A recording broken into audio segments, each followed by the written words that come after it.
Yarana, c'est Philippe de Pacific Venturi. Bienvenue dans ce nouvel épisode de Pacific Hoé, le podcast complémentaire à la newsletter Tehoe qui t'aide à naviguer efficacement dans ce monde changé. Cette semaine, la newsletter s'intéresse à une nouvelle tendance qui se développe dans les conseils d'administration des grandes multinationales, où de plus en plus d'actionnaires minoritaires s'organisent pour forcer ces grands conglomérats à agir concrètement pour l'environnement et pour les problèmes de société, et à aller au-delà des simples déclarations de bonnes intentions. Pour en parler, je reçois aujourd'hui Pierre Germont, cofondateur de Invest in Fenua, première société d'investissement collaboratif de Polynésie. À suivre donc une conversation avec Pierre. Yorana, Philippe. Bonjour Pierre. Alors rapidement pour ceux qui ne te connaissent pas, est-ce que tu peux te présenter s'il te plaît? Ok, donc moi je suis Pierre Germont, cofondateur de Invest in Fenua.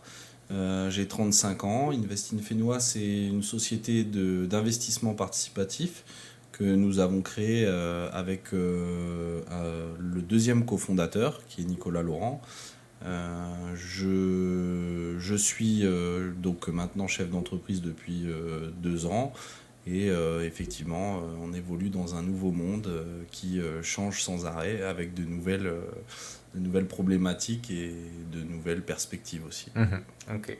Alors donc comme je le disais en introduction, les conseils d'administration des grandes multinationales font l'objet aujourd'hui d'actions fortes de la part de groupes d'investisseurs minoritaires notamment, ou de ce qu'on appelle des investisseurs activistes, pour pousser ces entreprises à agir plus concrètement pour le changement climatique, dont on a récemment entendu parler qu'il devient de pire en pire, ou plus généralement pour les problèmes de société, la diversité, la représentation, l'inclusion. D'après toi, qui connais bien le monde financier, qu'est-ce qu'on peut penser de ce mouvement? Est-ce que c'est le signe d'une évolution du système économique actuel vers plus d'engagement sociétal des entreprises, ou est-ce qu'on est juste sur une mode peut-être passagère? Alors, selon moi, il y a 2 cas de figure. On a ce qu'on appelle aujourd'hui la RSE, donc la responsabilité sociétale des entreprises, dont certaines grandes entreprises, d'ailleurs grandes ou moins grandes, mais aujourd'hui là on a parlé des multinationales, dont certaines prennent ça à cœur et veulent vraiment entrer dans une démarche RSE complète. Et puis effectivement, on peut les opposer à certaines autres entreprises ou multinationales qui en fait viendraient se servir de cette image pour compenser une activité dont l'image n'est pas forcément très bonne. On pourrait prendre comme exemple les grands groupes pétroliers de ce monde qui, en échange de l'apport nocif qu'elles font à la planète, ont une politique entre guillemets d'image environnementale d'un autre côté. Alors certaines le font avec la bonne volonté, et là je parle des multinationales, Total, etc. Et d'autres le font vraiment pour l'image, pour le mauvais, on appelle ça le greenwashing. Exactement. Et effectivement, il faut les opposer. Maintenant, je pense que c'est devenu un enjeu vraiment sur le monde économique et sur les consommateurs. Le consommateur final, aujourd'hui, il prend en compte tous ces aspects-là pour consommer de plus en plus. D'accord. Est-ce que du coup l'action que l'on note de la part de ces investisseurs, est-ce que c'est vraiment quelque chose de très pragmatique et intéressé du coup, parce qu'ils mesurent à quel point ces problématiques majeures vont coûter de l'argent au final sur le moyen et long terme, ou est-ce qu'il y a derrière une vraie envie d'agir de façon on va dire plus éthique, ou en tout cas plus conforme à ce que le monde veut? Alors je pense qu'il y a deux sortes d'investisseurs, on va dire activistes. Il y a ceux qui voient au long terme et qui s'inquiètent réellement du futur que nous allons laisser aux générations suivantes. Et les autres qui sont plus sur le court terme et qui imaginent qu'en proposant en obligeant leur société à devenir des sociétés avec un fort RSE, voient plutôt le côté économique et la rentabilité, et donc le retour sur investissement, etc. Aujourd'hui, par contre, on a notamment en métropole, on a un statut qui a été mis en place, enfin c'est pas un statut, c'est plutôt un objet qui a été mis en place, qui s'appelle, par la loi Pacte en 2019, qui s'appelle en fait le statut de société à mission. Oui. On en a une ici d'ailleurs qui est Food and Cook Lab à Montréal, il me semble. Il me semble aussi. Ouais. Là-dessus, localement, j'ai pas trop de Ouais. références sur le sujet, mais je sais qu'en métropole, c'est tout nouveau. 2019, c'était hier, surtout avec la crise économique et sanitaire qu'on vient de traverser. Finalement, 2020 et 2021 sont un petit peu des années blanches.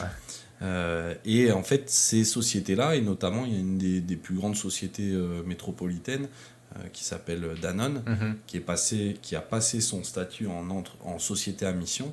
Et là, ce sont effectivement, il me semble que 99% des membres de l'Assemblée générale ont voté pour ce changement-là, qui a été d'ailleurs salué par le président de la société.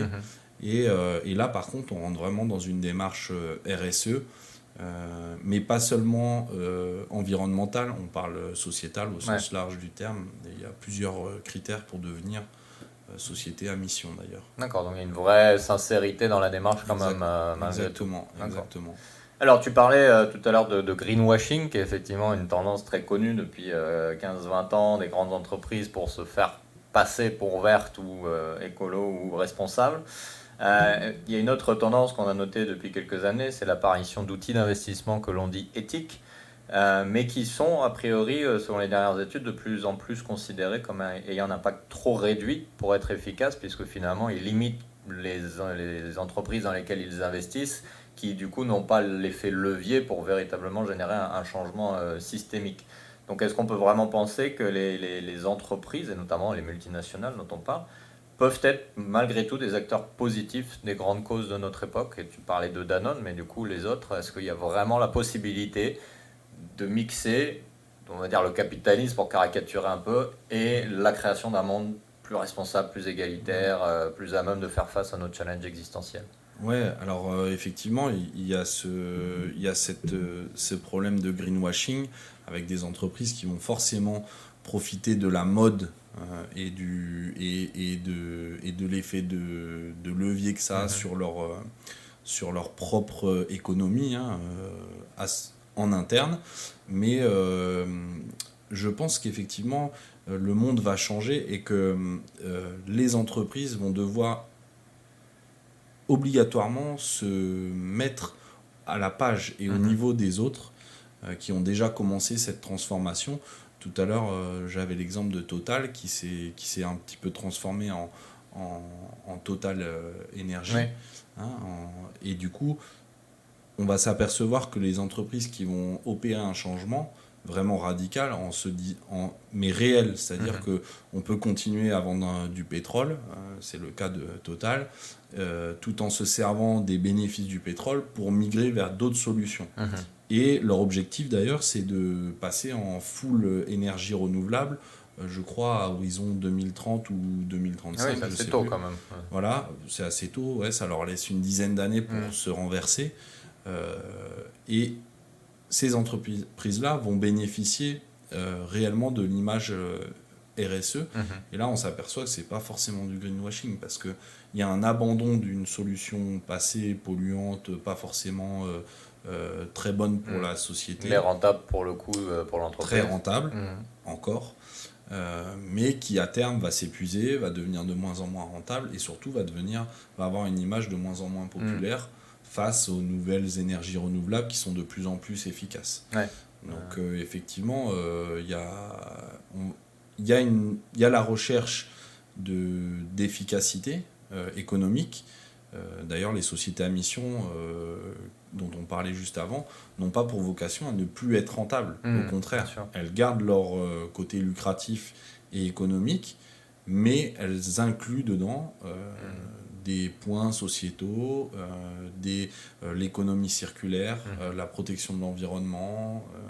Il y a vraiment toute une démarche forte et engagée.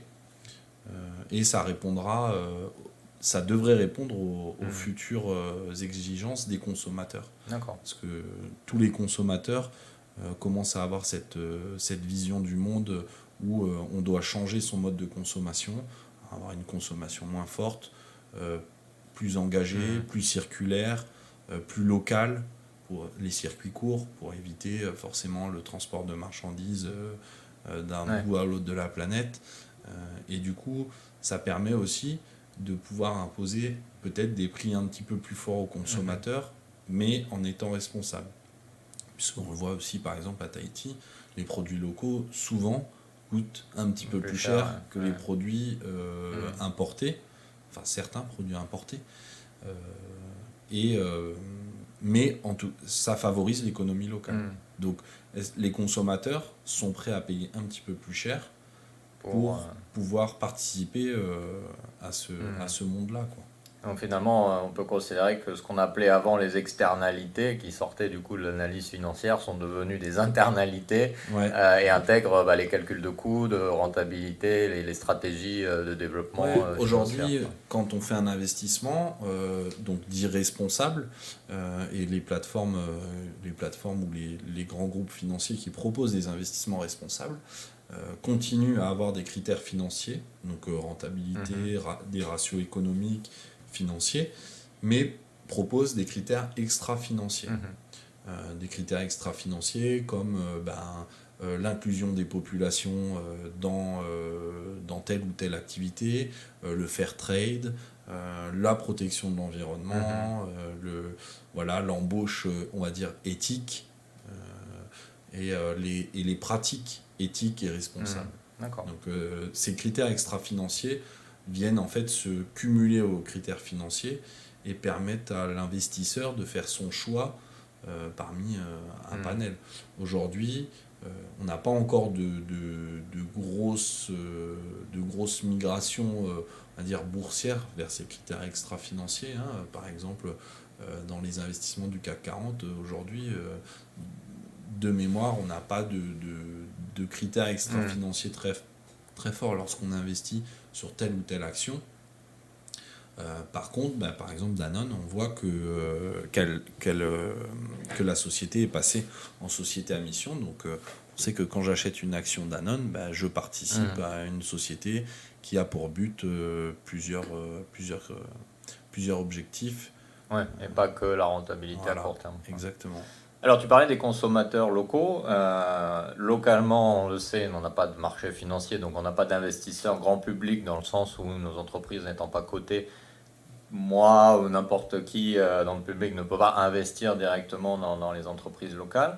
Est-ce que du coup, tu peux nous éclairer sur les outils qui existent pour encourager justement nos entreprises locales à agir de façon plus responsable, mais au-delà du simple, j'allais dire, choix de consommation sur les étalages, mais plutôt via l'investissement ou le soutien direct aux entreprises?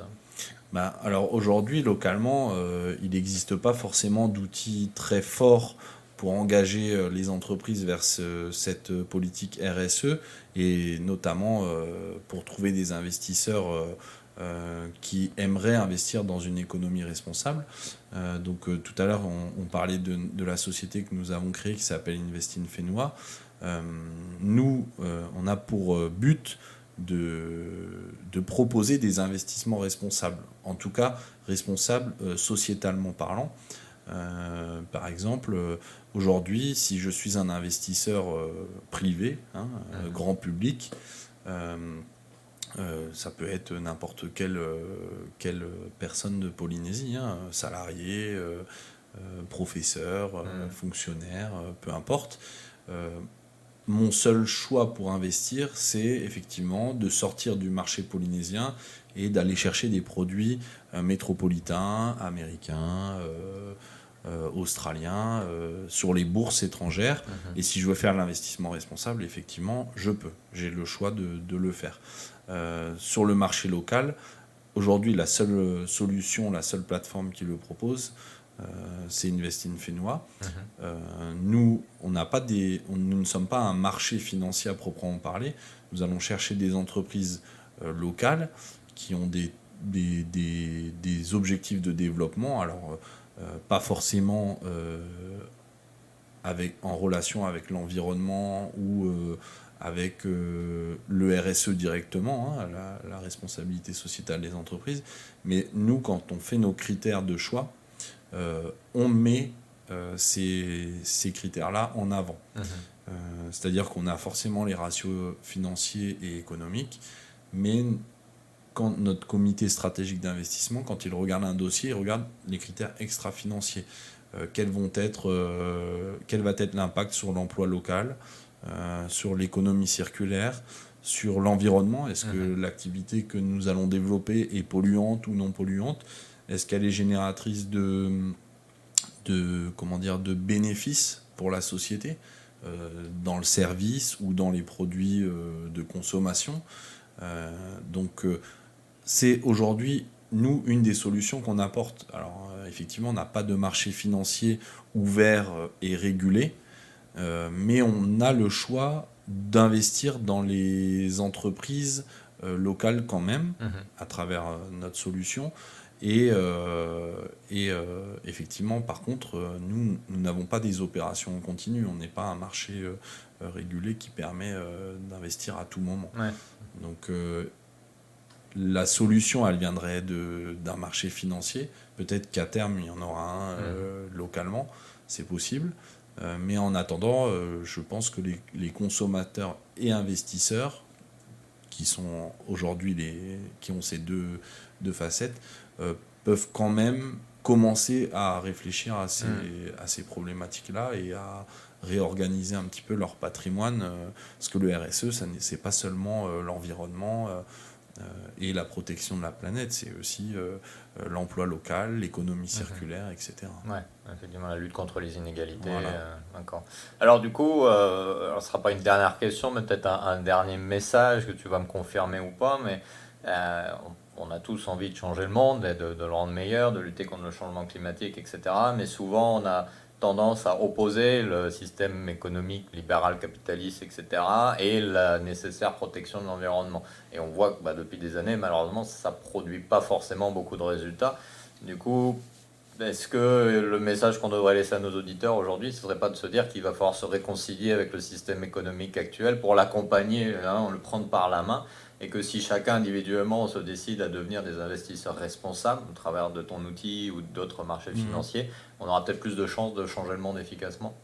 Effectivement, moi je considère pour changer quelque chose, la meilleure manière, c'est pas de l'affronter de face ou de côté, c'est de l'affronter de l'intérieur. En tout cas, tu disais de l'accompagner, je pense que c'est le bon mot, du coup on l'affronte plus, on l'accompagne.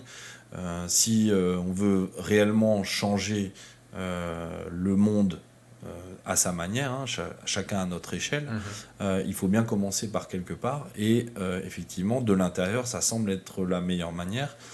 Le système capitaliste, le capitalisme comme on l'a connu il y a 20 ans, il n'est plus le même que celui d'aujourd'hui. Nous, on prône un capitalisme participatif, avec la solution Invest in Fénois, qui en fait permet à tout le monde de participer à l'économie, ce qui n'était pas le cas jusqu'à aujourd'hui en Polynésie. Les Polynésiens étaient un peu exclus du jeu économique capitaliste.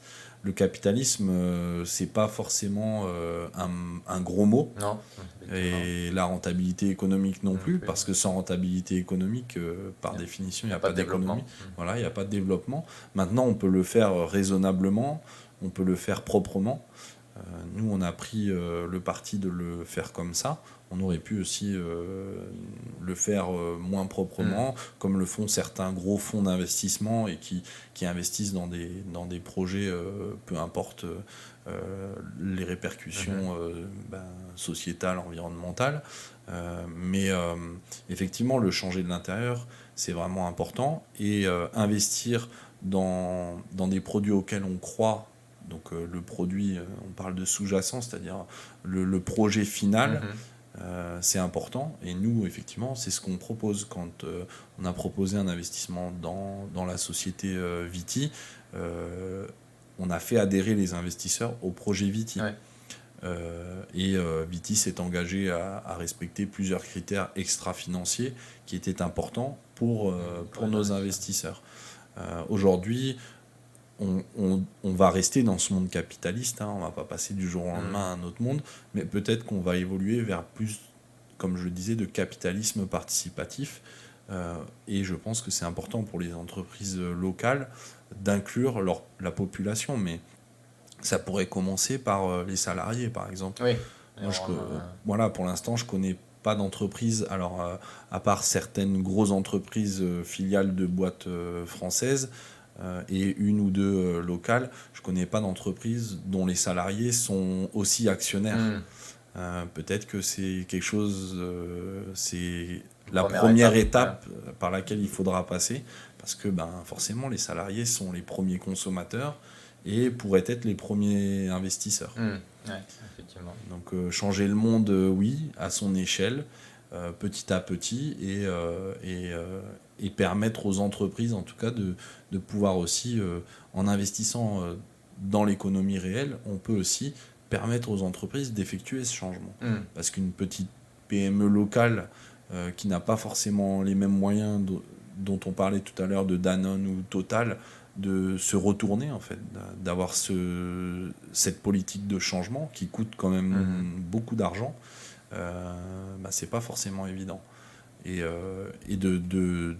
d'avoir des investisseurs qui peuvent apporter de l'argent frais, mais en respectant cette politique de changement, d'amélioration du quotidien, d'enjeux sociétaux. Ouais, ok, ça marche. Bon, il y a de l'espoir alors du coup. Du coup, toujours comme la dernière fois, pour moi, il y a un grand espoir.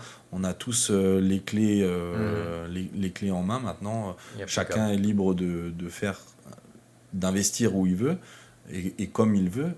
Mais effectivement, si on veut laisser, on va dire, une terre plus propre à nos générations futures, ça commence aussi par l'éducation économique et l'investissement responsable. Le vrai investissement responsable. Ça marche. Écoute, Pierre, merci pour tous tes éclairages. Merci beaucoup, Philippe. Merci à tous les auditeurs. Il peut parfois apparaître difficile de créer un changement de fond dans ce monde en plein bouleversement. Mais quand on y pense, il semble que la première des choses à faire est bien d'accepter la réalité. En l'occurrence, pour le thème d'aujourd'hui, et comme nous le rappelle Pierre, il s'agit d'accepter le fait que nous sommes pour le moment dans une économie de marché, une économie capitaliste, et que sans aucun doute, la meilleure façon de faire évoluer ce système reste de s'y investir dans tous les sens du terme. Car il est autrement bien difficile d'influencer de l'extérieur des changements systémiques. Au final, ton portefeuille, au sens propre comme au sens figuré, a le pouvoir d'influencer le futur dans une direction plus responsable. Alors, action! N'hésite pas à partager cet épisode avec ton entourage et à le noter ou le commenter sur ta plateforme de podcast préférée. Tu peux retrouver la newsletter d'aujourd'hui sur nos réseaux sociaux ou sur notre site internet, où tu peux également t'y inscrire gratuitement pour recevoir dans ta boîte mail tous les prochains numéros. Tu peux découvrir également tous nos podcasts et nos services sur notre site internet www.pacificventuri.com. À la semaine prochaine pour un nouvel épisode, un nouveau thème, et d'ici là, prends bien soin de toi. Nana.